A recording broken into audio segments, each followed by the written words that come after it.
know, they say in a presentation that you don't want surprises, but this just arrived, and if you could just bear with me for a moment, I just want to take a look. I think I know what it is.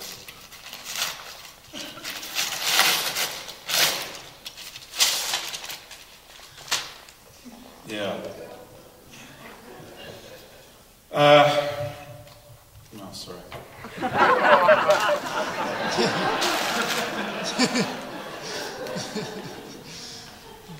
As you know, I work in the financial services industry, and I'm a licensed representative in the financial services industry.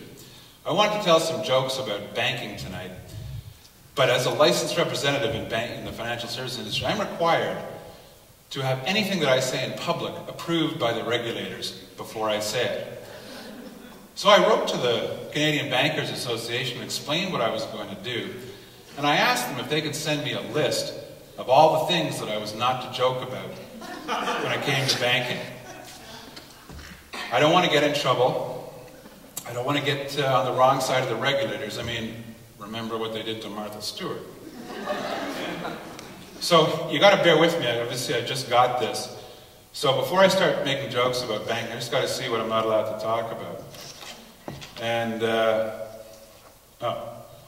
okay, interest rates on checking accounts, interest rates on savings accounts, interest rates on credit cards, executive compensation, telephone banking, lineups, bank hours. Geez. Oh, okay.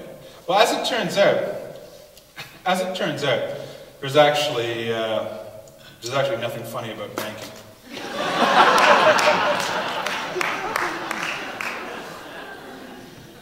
It's all in the presentation.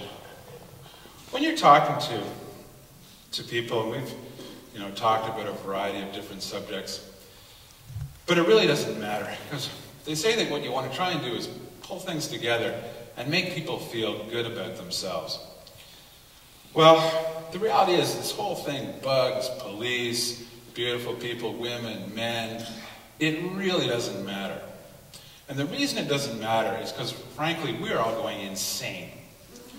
You think about it. When I talk to my friends and I talk to people, I say, what's a good time for me to phone you?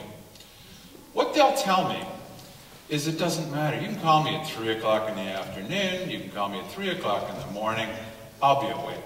I never sleep. H1N1 is not the epidemic that we should be worrying about. The epidemic that we should be worrying about is insomnia.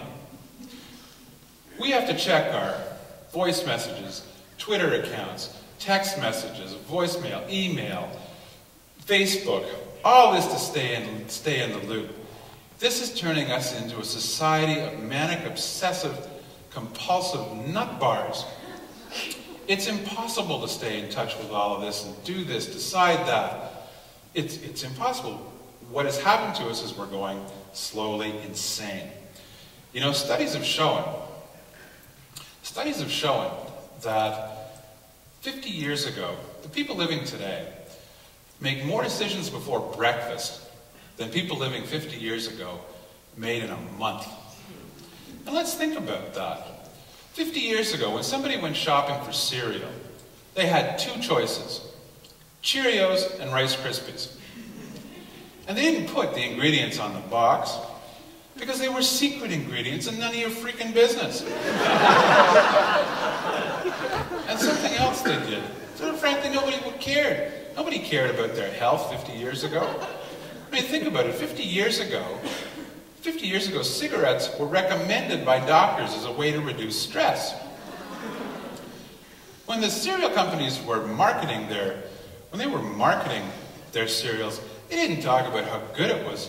They marketed it based on the sound. If it went snap, crackle, pop, it must be good for you. Now, when you go to the store, you got about 100 different cereals to choose from, and to be responsible, you feel like you should actually read the ingredients on all of them. Well, maybe I could save you some time as far as that's concerned. If the cereal tastes like cardboard, it's good for you. If the cereal tastes like you've just injected a couple of ounces of heroin into your arm, it's probably got a little too much sugar. It's funny, I noticed that guy over there nodding his head. You'd done a lot of heroin? No. Our society is being overstimulated and overworked, and it's driving each one of us insane. But I think I've discovered, and I'm pretty sure this is the root cause of it, I discovered in my travels ground zero for our insanity. Now normally, I'm a Tim Hortons guy, but recently I had the opportunity to go to a Starbucks. Now I don't know if the rest of you have ever been to a Starbucks, but let me tell you what happened there. So I went in, I just wanted a coffee. I waited in line, everything was fine, then it came my turn. And the girl behind the counter said to me, can I help you? And I said, yes, I'd like a medium regular coffee, please. Will that be a grande or a venti? Sorry, what? What am I, Italy now? Sir, would you like a short or a tall? What? I've not been fitted for a suit. I'd like a medium regular coffee. So then, like two people who don't speak the same language, we started gesturing around this display case, all these different shapes and sizes of coffee. And finally I understood what was going on. But it occurred to me, and I was thinking to myself, I guess small, medium, and large was a completely inadequate way of describing coffee. Anyway, I was getting in sync, so I said to her, I'd like a tall, regular coffee.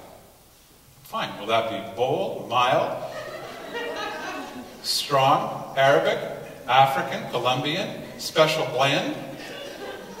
I'm getting a little agitated here, but like a good Anglican, I said, whatever. Whatever.